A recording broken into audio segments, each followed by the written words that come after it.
चल रहे हैं। शिक्षक, अध्यापक यहाँ पर उपस्थित हैं और नीतिकार कहते हैं राष्ट्र का,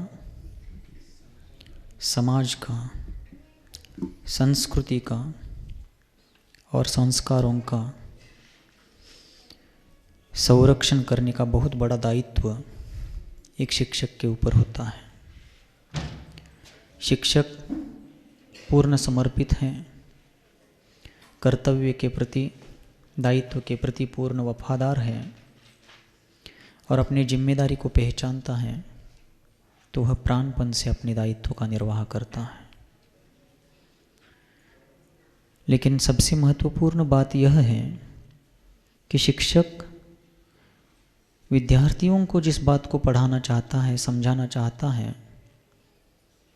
उनके हृदय तक उस चीज़ को पहुंचाना चाहता है, तो उसके लिए एक नियम है, एक कानून है कि जिस बात को वो समझाना चाहता है उस बात का वह स्वयं पहले अच्छे से जानकार होना चाहिए,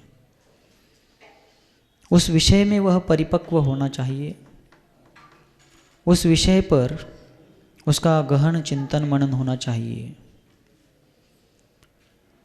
3:40 हुए हैं। 10 मिनट के आसपास बोलकर मैं पूर्ण करने का प्रयास करूंगा। एक प्रश्न मैं आपसे पूछना चाहता हूँ कि जैन दर्शन अनादि अनिधन है और ऐसे इस शाश्वत जैन दर्शन में निरंतर देवशास्त्र गुरुजनों का यह प्रवाह बहता आया है। अरिहंत यह कोई व्यक्ति नहीं है, अरिहंत व्यक्तित्व कहलाता है। महावीर भगवान का नाम महावीर भगवान है, लेकिन उनको अरिहंत भगवान भी कहा जाता है। अब महावीर भी कह रहे हैं, अरिहंत भी कह रहे हैं। उनके पहले पार्श्वनाथ भगवान का नाम पार्श्वनाथ भगवान है, उनको भी अरिहंत कह रहे हैं। 24 तीर्थंकरों को अरिहंत कह रहे हैं, बाहुबली भगवान को अरिहंत कह रहे हैं। इसलिए अरिहंत तो सभी को कह रहे हैं जिन जिन को अनंत चतुष्टय की प्राप्ति हुई है। तो इसका मतलब क्या? तो अरिहंत व्यक्ति नहीं है, व्यक्तित्व है। मतलब जिन जिन ने अनंत चतुष्टय को प्राप्त कर लिया है, घाती चतुष्क का विनाश कर दिया है, वे अपने अंतरंग बहिरंग लक्ष्मी से विभूषित जो परमात्मा है, सकल परमात्मा है, वे अरिहंत भगवान कहलाते हैं। फिर उनका लोक व्यवहार में परिचय कुछ भी क्यों ना हो, उनकी अवगाहना क्या है, उनकी आयु कितनी है, उनके माता पिता का नाम क्या है, वो किस नगर में जन्म लिए, कहाँ से मोक्ष गए हैं, ये उनका व्यक्तिगत सब बायोडेटा कह लीजिए आप, परिचय पत्रक। किंतु अरिहंतपना जो है अनंत चतुष्टय के धारियों का ही जो भाव है, भीतरी आत्मिक गुणों का प्रगटीकरण, वह अरिहंतपना है। अब आपसे पूछा गया कि अरिहंत का मतलब क्या है, किसी पाठशाला के बच्चे ने पूछा, तो आप ये व्याख्या बता देंगे। अब मान लीजिए कोई पाठशाला का बच्चा पूछता है कि अध्यापिका महोदय, हमारे मुनि महाराज खड़े खड़े आहार लेते हैं, ठीक है, लेकिन वो हाथ में आहार क्यों लेते हैं, इसका कारण क्या है? तो जवाब बैठ कर ही दीजिए, उठने बैठने में समय जाता है।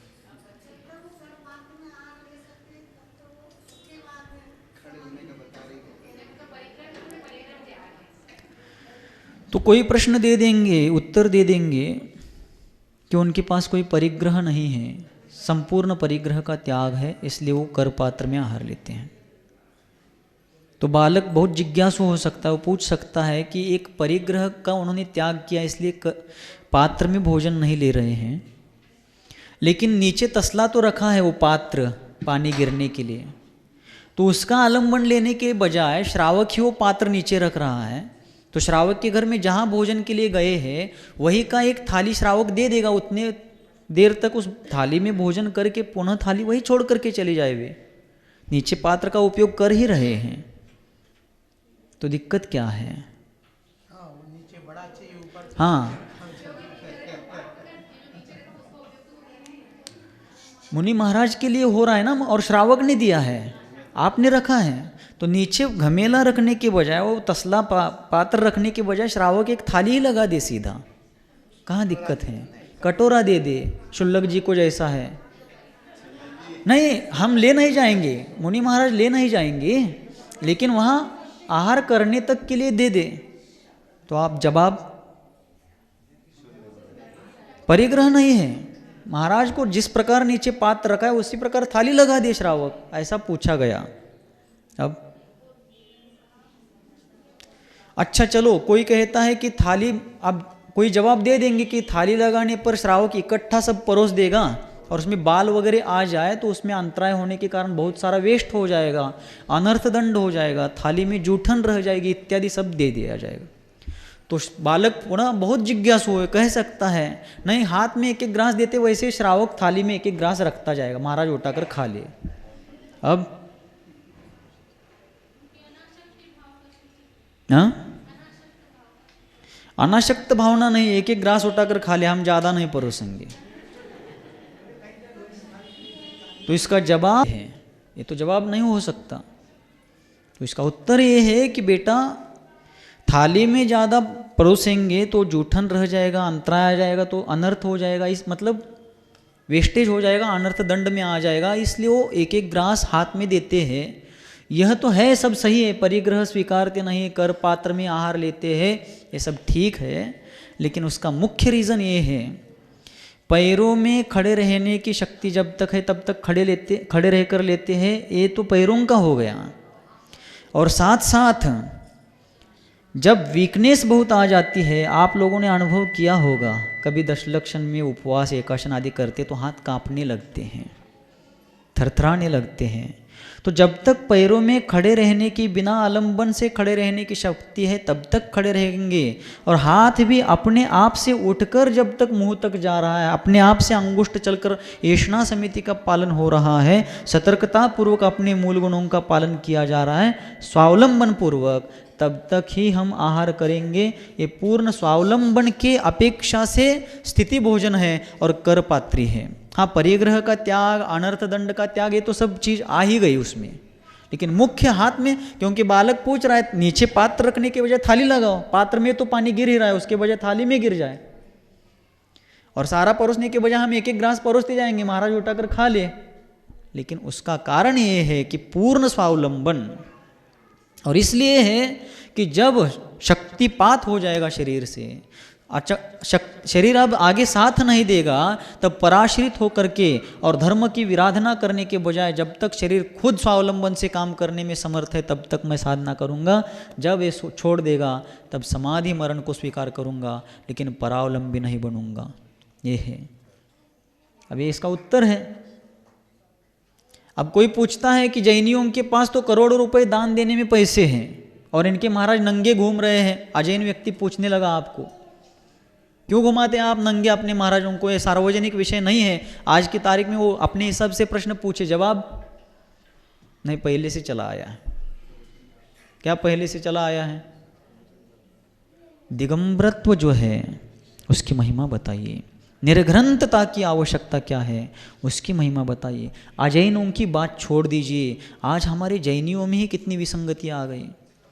अभिषेक पूजन के माध्यम से उसके आलंबन को लेकर के वैर विरोध और वैमनस्य बना करके 20 पंथ 13 पंथ, आगे जा कर के काहन जी के निमित्त से सोनगढ़ पंथ, उसके पहले तारण जी के निमित्त से तारण पंथ, ये सारे पंथ अमनाय बनते गए।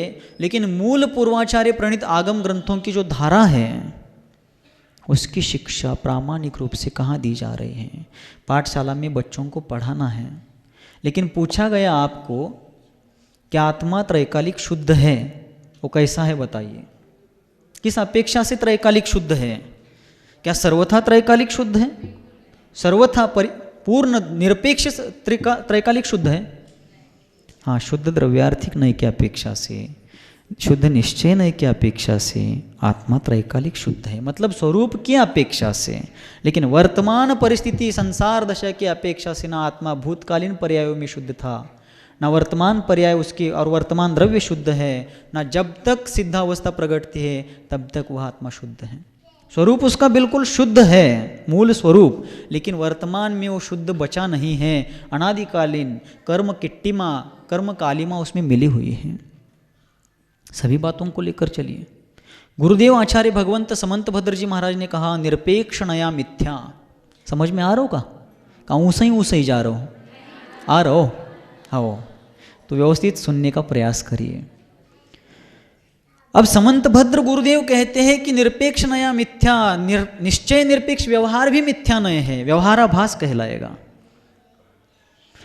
और व्यवहार को सर्वथा झुटला करके सारी क्रियाकांड मिथ्या है, ये सारे क्रियाकांड व्यर्थ है, इनको करने से कोई लेना देना नहीं है, क्योंकि आत्मा शुद्ध बुद्ध है। क्रिया तो पर के आलंबन से होने वाली है और पर का आश्रय मतलब व्यवहार है, और व्यवहार झूठ है। ऐसा सर्वथा लगा करके अगर किया जाएगा तो वह निश्चय भी निश्चय नय ना कहला करके निश्चय सरीखा लगने वाला लेकिन निश्चयाभास होता है। सुख और सुखाभास, मृग जल का उदाहरण आप समझते हैं। मृग जल की अब कल्पना छोड़ दीजिए, डामर का रास्ता बना है, बहुत डामर किसी जगह पर यूज़ किया गया है और तेज धूप पड़ी है, 1 किलोमीटर सीधा रास्ता है और 1 किलोमीटर हम पीछे हैं और दूर से देख रहे हैं कि रास्ते पर लहलहाती धूप में पानी बह रहा है, कलकल कलकल कलकल मधुर ध्वनि करते हुए झरने के समान वो पानी बह रहा है, ऐसा दिखेगा। प्यासा हुआ आदमी बड़े आशा से वहाँ जाएगा तो वहाँ पर आशा निराशा में संक्रमित हो जाएगी। क्यों? वहाँ पर जल दूरी से दिख रहा है लेकिन वो जल नहीं है। उसी प्रकार व्यवहार भी जब व्यवहाराभास बनता है निश्चय निरपेक्ष बन करके, व्यवहार सरीका लग सकता है लेकिन वो व्यवहार नहीं है। और निश्चय व्यवहार निरपेक्ष बनता है, निश्चय जैसा लग सकता है लेकिन वो निश्चयाभास है। अगर सारे क्रियाकांड मिथ्या ही है, आज भी सौधर्मेंद्र स्वर्ग की सीढ़ियाँ उतर करके नंदीश्वर द्वीप में जाकर के अकृत्रिम चैत्यालयों में जिन बिंबों का अभिषेक करता है, क्षायिक सम्यक दृष्टि है, द्वादशांग का पाठी है, एक भवावतारी है, पंच कल्याणकों का प्रायोजक है, क्या सौधर्मेंद्र मिथ्या दृष्टि माना जाएगा व्यवहार का आलंबन लेने के कारण? अब महाराज ये समझ में ही नहीं आ रहा है, हम हाँ या ना कैसे कहें? नहीं आ रहा है, इसलिए स्वाध्याय करिए। और स्वाध्याय भी कैसे? निष्पक्ष गुरुजनों के सानिध्य में, उनके मार्गदर्शन में। गुरुदेव आचार्य भगवंत कुंद कुंद स्वामी जी ने कहा समय सार जी के 142वीं गाथा में कि नए पक्षातिक्रांत हुए बिना समय सार का दर्शन ना भूतकाल में किसी को हुआ है, ना वर्तमान में हो रहा है, ना भविष्य में होगा। इसलिए व्यवहार और निश्चय दोनों भी नए साधन है आत्मा के यथार्थ स्वरूप को, वस्तु के यथार्थ स्वरूप को जानने के। लेकिन व्यक्ति अगर साधन में ही उलझ जाए, व्यवहार ही सत्य है, निश्चय ही सत्य है, नहीं, व्यवहार और निश्चय दोनों भी साधन हैं। साधन साध्य को पाने के लिए होता है, साधन में उलझ जाने के लिए नहीं होता है। ये सब चीज़ें जब हम खुद नहीं समझ लेंगे तब तक बच्चों को समझाएंगे कैसे? आज पढ़ाया जा रहा है एकांत का आश्रय लेकर के कि जो जंगलों में रहते हुए मुनि महाराज होते हैं, नगरों में रहने वाले मुनि नहीं होते। ठीक है, वो जो बताते हैं बिल्कुल गलत है, कहाँ कह रहे हैं हम? जो जंगलों में रहते वो मुनि महाराज होते ही हैं, लेकिन वर्तमान परिप्रेक्ष्य में हीन सहनन के कारण वट्टकेर आचार्य जैसे आचार्य भगवंत मूलाचार में कह रहे हैं कि वर्तमान में मुनियों को जंगल में नहीं रहना चाहिए। क्या हमारे पास दर्पण नहीं है ऐसा एकांत कथन करने वालों को दिखाने के लिए? हमारे बच्चों को पाठशाला में यही आज सिखाया जा रहा है, अलीगढ़ यूनिवर्सिटी में यही सिखाया जा रहा है, मंगलायतन आदि जैसे संस्थानों में, और बच्चे वहाँ से पढ़ करके यहाँ आएंगे और वही कर रहे हैं। तो अगली पीढ़ी क्या सीख कर आएगी और क्या क्रिया करेगी? देवशास्त्र गुरुजनों की उपासना की जो परिपाटी है वह धारा कैसे प्रवाहित होगी? कहाँ जा रहे हैं हम? क्या कर रहे हैं? व्यवहार मिथ्या है, ठीक है, ऐसा कहने वालों को हम पूछना चाहेंगे। व्यवहार मिथ्या है तो क्या सिर्फ देव शास्त्र गुरु के पूजन के लिए ही मिथ्या है? क्या भोजन के लिए भी मिथ्या है? भोजन भी व्यवहार है, पूजन भी व्यवहार है, हम ही कह रहे हैं, हमारा कथन नहीं, पूर्वाचार्यों का है। लेकिन पूजन जिस प्रकार व्यवहार है, भोजन भी व्यवहार है।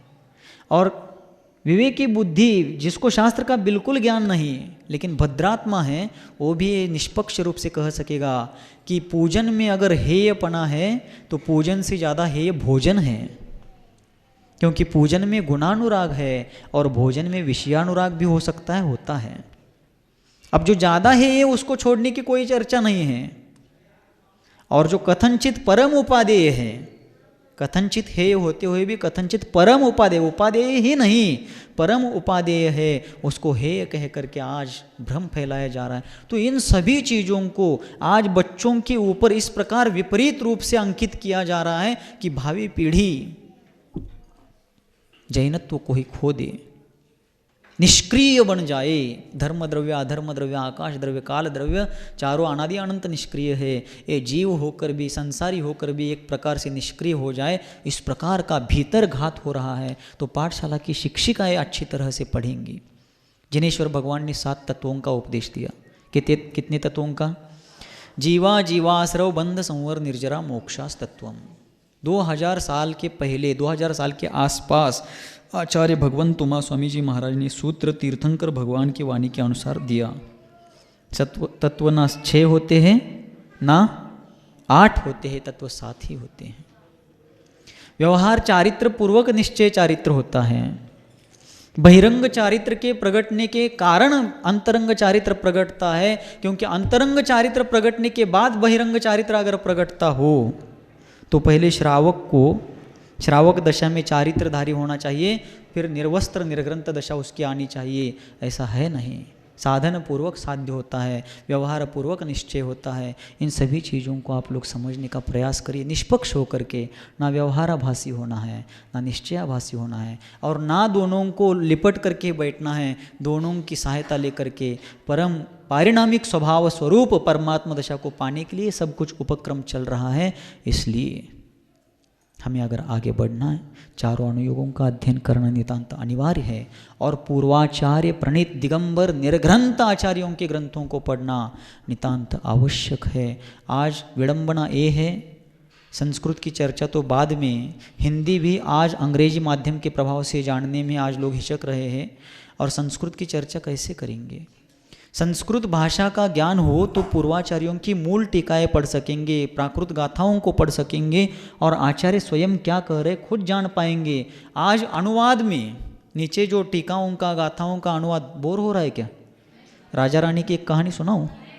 वो भी सुनाएंगे प्रसंगानुसार। आज पूर्वाचार्यों की गाथाओं की और टीकाओं की हिंदी भाषा में जो अनुवाद की क्रिया चल रही है, अनुवादक अगर निष्पक्ष है तो जो आचार्यों ने लिखा है उसको ही वो नीचे अनुवादित कर देता है, और वह किसी पंथाग्रह से जुड़ा है, 20 पंथ से जुड़ा है, 13 पंथ से जुड़ा है, काहन पंथ से जुड़ा है, तारण पंथ से जुड़ा है, नाना पंथ, जितने भी पंथ हो, श्वेतांबर पंथ हो, दिगंबर, जिस प्रकार से भी वो प्रभावित है, उसको अपने विवेक को खो करके अपने मान्यतानुसार, मतानुसार उसमें विशेषार्थ, भावार्थ हो लिखने का प्रयास करेगा। और अनजान लोग जो मूल को नहीं जानते हैं वो नीचे की हिंदी पढ़ेंगे, वही सत्य मानेंगे। इसलिए जाग जाइए, अन्यथा भगवान महावीर स्वामी का, उनके पहले से आए हुए भगवान ऋषभदेव, और विधेय क्षेत्र में तो अनादि अनंत धर्म तीर्थ चलता रहता है। तो इस प्रकार ये सब जो है, इन भगवंतों ने बताए हुए इस धर्म तीर्थ का जो मूल प्रवाह है वो सदैव प्रवाहित हो, ऐसा आपको भी अगर लगता है तो मूल आगम ग्रंथों का स्वाध्याय होना चाहिए। अन्यथा बहुत विडंबना आ जाएगी। बहुत सारे ऐसे बिंदु हैं जिनका कथन करते समय स्पष्ट रूप से समझ में आ जाता है, सरलता से आ सकता है। जो जो देखी वीतरागनी, सो सो होगी वीरारे, अनहोनी कबहू न होत है, काहे को होत अधीरारे। 2-5 मिनट और सुनेंगे ना, चाहते हैं महाराज जी? 5 मिनट है ना, समझ? 5-6 मिनट में पूरा करें, 4 बजे तक। तो जो जो देखी वीतरागनी, वीतरागी कभी देखते ही नहीं। देखने का संबंध किसका है? नहीं, देखना और जानना ज्ञान दर्शन गुण का कार्य है। वीतरागी देखता नहीं है। वीतरागी का अर्थ है राग द्वेष से रहित हो चुका है। तो जो जो देखी वीतराग ने, ऐसा जो कहा गया निश्चय एकांतियों के द्वारा, ये 2 पंक्तियों का दोहा, जो जो देखी वीतरागने, वीतरागी नहीं देखते हैं, सर्वज्ञ और सर्वदर्शी देखते हैं, अथवा ज्ञानी और ज्ञाता और दृष्टा देखते हैं। अब वीतरागी कहाँ देख रहे हैं? लेकिन वीतरागी इसलिए कहा गया, सर्वज्ञ व्यवहार का विषय है और वीतरागता निश्चय का विषय बनता है। व्यवहार को झुटलाना है, झूठ सिद्ध करना है, इसलिए जो जो देखी सर्वज्ञ ने, ऐसा कहना चाहिए था। लेकिन जो जो देखी वीतराग ने, ठीक है, कहाँ हम समझ सकते जो वीतरागी है वो सर्वज्ञ भी हो सकते हैं, क्यों? छद्मस्थ वीतरागयो हो, 11वें 12वें गुणस्थान वाली भी वीतरागी है। कौन सी वीतरागी समझे? छद्मस्थ वीतरागी समझे क्या सर्वज्ञ वीतरागी समझे? बहुत लफड़ा है, इसलिए स्वाध्याय करिए स्वयं अच्छी तरह से। गुरुजनों के सानिध्य में, निर्ग्रंथ निष्पक्ष मार्ग पर चलने वाले गुरुजनों के सानिध्य में चारों अनुयोगों का यथार्थ स्वाध्याय करिए और पूर्वाचार्य प्रणीत ग्रंथों का, निर्ग्रंथ दिगंबर आचार्यों के द्वारा प्रणीत ग्रंथों का अध्ययन कीजिए और अपने जीवन के साथ साथ अपनी मासूम और अगली पीढ़ी को भी यथार्थ दिशा बोध देने में आप सहयोग दीजिए। बहुत अच्छा आप लोग कार्य कर रहे हैं, जिसका फलदान आप लोगों को सकल ज्ञान के रूप में, सर्वज्ञता के रूप में, कैवल्य ज्योति के रूप में प्राप्त हो। इसी मंगल भावना के साथ बोलिए गुरुवर आचार्य भगवंत सन्मति सागर जी मुनि महाराज के